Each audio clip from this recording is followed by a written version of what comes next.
আগামী ৮ ফেব্রুয়ারি রাষ্ট্র সংস্কারে গঠিত ৬টি সংস্কার কমিশনের পূর্ণাঙ্গ প্রতিবেদন প্রকাশ করা হবে বলে জানিয়েছেন আইন উপদেষ্টা ডক্টর আসিফ নজরুল।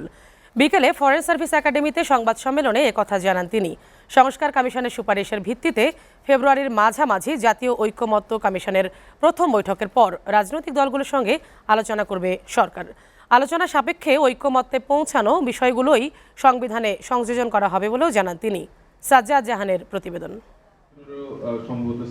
অন্তর্বর্তী সরকারের দায়িত্বভার গ্রহণের পর রাষ্ট্রীয় কাঠামোর সংস্কার এবং সুষ্ঠু নির্বাচন আয়োজনের লক্ষ্যে ১১টি সংস্কার কমিশন গঠন করা হয়। এর মধ্যে জনপ্রশাসন, পুলিশ, দুর্নীতি দমন, নির্বাচন ব্যবস্থা, সংবিধান ও বিচার বিভাগ সহ উল্লেখযোগ্য ৬টি কমিশন আগামী ৮ ফেব্রুয়ারির মধ্যে পূর্ণাঙ্গ প্রতিবেদন প্রকাশ করবে। প্রধান ডক্টর মোহাম্মদ ইউনূস মঙ্গলবার বিকেলে রাজধানীর ফরেন সার্ভিস একাডেমিতে এক সংবাদ সম্মেলনে এইসব তথ্য তুলে ধরে আইন উপদেষ্টা ডক্টর আসিফ নজরুল বলেন, কমিশনের প্রধানরা প্রধান উপদেষ্টা ডক্টর মোহাম্মদ ইউনূসের নিকট সুপারিশমালা উপস্থাপন করবেন।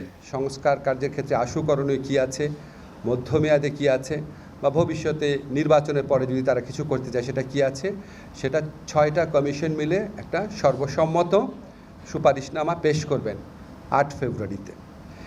সুপারিশের ভিত্তিতে ফেব্রুয়ারির মাঝামাঝি জাতীয় ঐক্যমত কমিশনের সাথে রাজনৈতিক দলগুলোর বৈঠক শুরু হবে বলে জানান তিনি।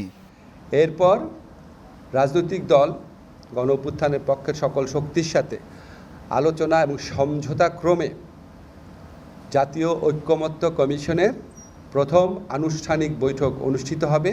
আমরা আশা করছি এটা ফেব্রুয়ারির মাঝামাঝি সময় অনুষ্ঠিত হবে এবং এটা রাজনৈতিক দলগুলোর সাথে কথা বলেই ডেটটা ঠিক করা হবে।